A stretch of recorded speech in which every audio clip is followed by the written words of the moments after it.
pronoun. So first of all, talk about where the pronoun words come from. So pronoun words comes from Latin word.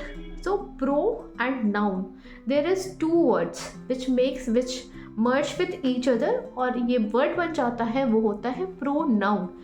तो pro जो word है वो Latin word for मतलब उसका होता है for. सो अभी आप एक चीज़ के लिए कंफ्यूज होंगे, तो मैं एक्चुअली अपने वीडियोस पे थोड़ा थोड़ा इंटरेस्टिंग चीज़ों को आपको बैकग्राउंड बताने की कोशिश करती हूँ, क्योंकि मैं डायरेक्टली टॉपिक पे जंप करूँगी तो वो थोड़ा ज़्यादा बोरिंग हो जाता है. तो आपके लिए मैं ये जानकारी देना चाहूँगी, जो प्रो है, प्रो वर्ड वो लैटिन वर्ड का है और प्रो वर्ड का मतलब होता है फॉर. फॉर किसके लिए? नाउन के लिए.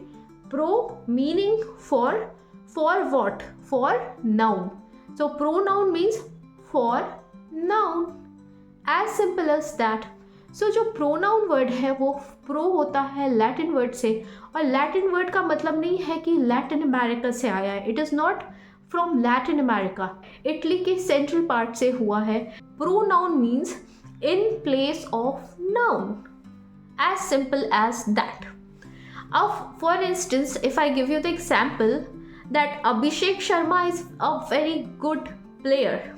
Okay, so Abhishek Sharma is very good player. So I can say Abhishek Sharma is very handsome. Abhishek Sharma is very good player. Abhishek Sharma is doing this. Abhishek Sharma is doing that. I'm repeating and using the word Abhishek Sharma. तो मैं बार बार अभिषेक शर्मा कर रही हूँ.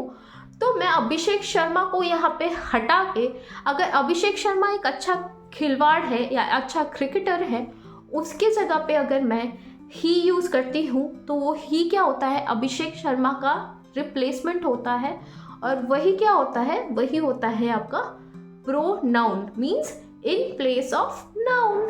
अभी आप कुछ सेग्रीगेशंस, कुछ divisions देखेंगे. जैसे कि आप प्रोनाउन में आपने सुना होगा या पढ़ा होगा, बहुत ही ऑफन यूज़ होता है. जैसे आप सुनते होंगे I, we, they, he, she, it. So अब इसको मैं आपको समझा देती हूँ. आई मतलब मैं, वी मतलब क्या है? हम. दे मतलब क्या है? वे. ही मतलब क्या है? वो. शी मतलब क्या है? वो. फिर उसके बाद इट क्या है? इट क्या होता है? नॉन लिविंग विंग के लिए यूज़ होता है. लेकिन यहाँ पे इस कंडीशन में हम जिनके जेंडर को समझ नहीं पाते हैं, बता नहीं पाते हैं, उसके लिए इट यूज़ करते हैं. इट डजेंट मीन कि हम नॉन लिविंग थिंग्स के लिए यूज़ कर रहे हैं, हम लिविंग ऑब्जेक्ट्स के लिए यूज़ करते हैं. फॉर इंस्टेंस, हम एंट का जेंडर तो पता नहीं कर सकते कि भाई वो फीमेल है या मेल है. आप यूज़ करेंगे किसका? ना ही का, ना ही शी का, आप करेंगे यूज़ इट का. ठीक है.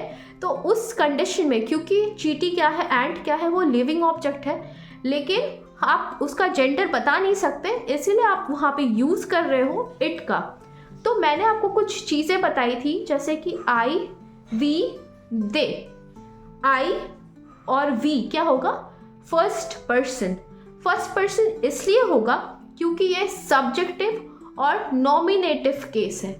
सब्जेक्टिव और नॉमिनेटिव, ये नाम बड़ा ही भारी भरकम सा, डरावना सा लग रहा है, तो इसमें डरने वाली कोई बात नहीं है. सब्जेक्टिव और नॉमिनेटिव केस क्या होता है, जो मैंने आपको बताया है. I, we is equal to first person, मतलब हम अपने बारे में ही तो बात करते हैं ना.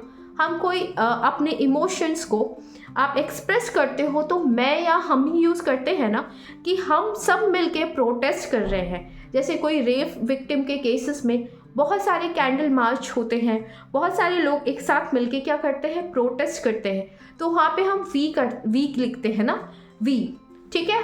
हम सभी लोग इकट्ठा मिलके क्या यूज़ करते हैं? We the people of India, हम. ठीक है. जहाँ पे हम यूज़ हो रहा है वहाँ पे वी, हम वहाँ पे सिंगुलर फर्स्ट पर्सन में इसलिए लाएंगे क्योंकि वी को फर्स्ट पर्सन इसलिए कहा जाएगा क्योंकि हम अपनी बातों को एक्सप्रेस कर रहे हैं. मतलब जो हम अपनी बातों को एक्सप्रेस कर रहे हैं ये फर्स्ट पर्सन इसलिए है. और सब्जेक्टिव केस इसलिए है क्योंकि जो सब्जेक्ट होता है ना, वो कोई एक्शन को परफॉर्म करता है. जैसे कि मैंने उसको थप्पड़ मार दिया.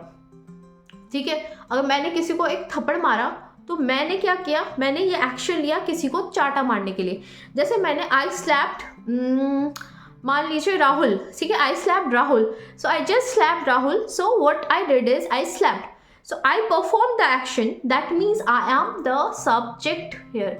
तो मैं क्या हूँ यहाँ पे, सब्जेक्ट हूँ, और एक्शन किस पे हुआ है, परफॉर्मेंस, एक्शन का परफॉर्मेंस राहुल के ऊपर हुआ है, तो राहुल क्या होगा, राहुल हो जाएगा ऑब्जेक्ट, ठीक है, क्योंकि वो रिसीवर है, उस पर क्या होता है, एक्शन का रिसीव होता है, ठीक है। इसी तरीके से आप एक सिंपल सा एग्जाम्पल ले सकते हैं, जैसे कि मैंने उसको मैसेज किया, मतलब एक्शन को इनिशिएट क्या कौन कर रहा है, मैंने, तो I will be the subject there and the receiver would be the object there, ठीक है। जो मैसेज को रिसीव कर रहा है वो क्या होगा, ऑब्जेक्ट, क्योंकि मैंने एक्शन को लिया है, परफॉर्म किया है, तो मैं क्या हो जाऊंगी, मैं हो जाऊंगी सब्जेक्ट। तो आपको समझ में आ गया होगा, आई और वी वो होगा फर्स्ट पर्सन, क्योंकि हमेशा मोस्ट ऑफ द टाइम वो अपने आप को एक्सप्रेस करते हैं, बताते हैं अपनी घटनाओं को, मेरे साथ ये हुआ, मेरे साथ वो हुआ, ये सारी चीज़ों को बताते हैं, इसलिए आई और वी क्या हो जा रहा है, वो हो जा रहा है फर्स्ट पर्सन, और ये सब्जेक्टिव केस भी है, ध्यान दीजिएगा, फर्स्ट पर्सन सब्जेक्टिव केस। दूसरा आप बात कर लीजिए दे कुछ हद तक दे प्लूरल चीज़ों के लिए यूज़ होता है, दे मतलब वी के जगह पे आप दे कर रहे हैं, बहुत ज़्यादा लोग हो गए, ठीक है, तो वहाँ पे प्लूरल का, जहाँ पे बहुत चीज़ों को डिनोट किया जाता है, वहीं पे क्या होता है, दे का यूज़ होता है। आई हमने बता दिया फर्स्ट पर्सन हो गया, दे क्या हो गया, प्लूरल हो गया, आई और दे हो गया। फिर आप बात कर लीजिए ही, शी और इट की, तो ही और शी और इट, ही और शी क्या होगा, सिंगुलर आपका हो जाएगा, लेकिन ही शी क्या होता है, थर्ड पर्सन होता है। अब ये थर्ड पर्सन क्यों होता है, क्योंकि भाई हम दोनों मिलके चुगली करेंगे तो किसी थर्ड पर्सन के बारे में चुगली करते हैं ना। मैंने किसी को कॉल किया, ठीक है, आई कॉल्ड समबडी, जो सुन रहा है वो क्या होगा, यू होगा, तुम सुन रहे हो मेरी बातों को, तो आई मैंने तुम्हें फ़ोन किया, और हम दोनों मिलके किसकी गॉसिप कर रहे हैं, किसी थर्ड पर्सन की, वो ही भी हो सकता है, वो शी भी हो सकता है। जैसे फॉर एग्जाम्पल अगर मैं बात कर रही हूँ आपसे कि हेलो, आपने बोला हाँ बोलो, तो आप क्या हुए, आप यू हुए, आई हो गया मैं, यू हो गया तुम क्या होगा, सेकंड पर्सन, और वो जो ही और शी है वो थर्ड पर्सन है, हम उसके बारे में शिकायत कर रहे हैं। तो मुझे लग रहा है आपको क्लैरिफिकेशन तो आराम से हो रहा है भाई, आई और we first person, you second person, okay.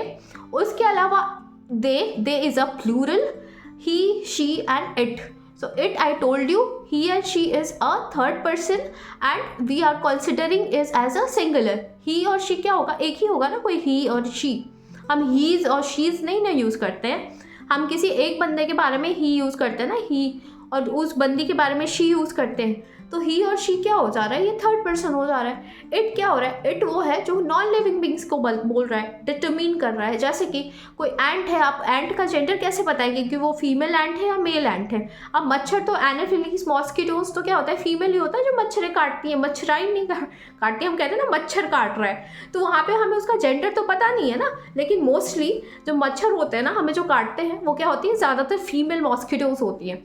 तो जो हमें काट रही है मच्छर, और उसको मैं कैसे बोलूँ कि वो लड़की है लड़का है, क्योंकि हमें पता है, लेकिन क्या होता है कि उसका जेंडर एज सच स्पेसिफाइड नहीं है, इसलिए वहाँ पे हम इट का यूज़ करते हैं। तो आपको समझ में आ गया कि आई और वी क्या है, आई और वी है फर्स्ट पर्सन, यू क्या है जिससे हम बात कर रहे हैं वो है सेकंड पर्सन, दे क्या है, प्लूरल है, दे ही शी और इट ये सारे के सारे थर्ड पर्सन है, दे प्लूरल के साथ यूज़ हो रहा है, और क्या होता है, और ही और शी क्या होता है, सिंगुलर के साथ यूज़ होता है।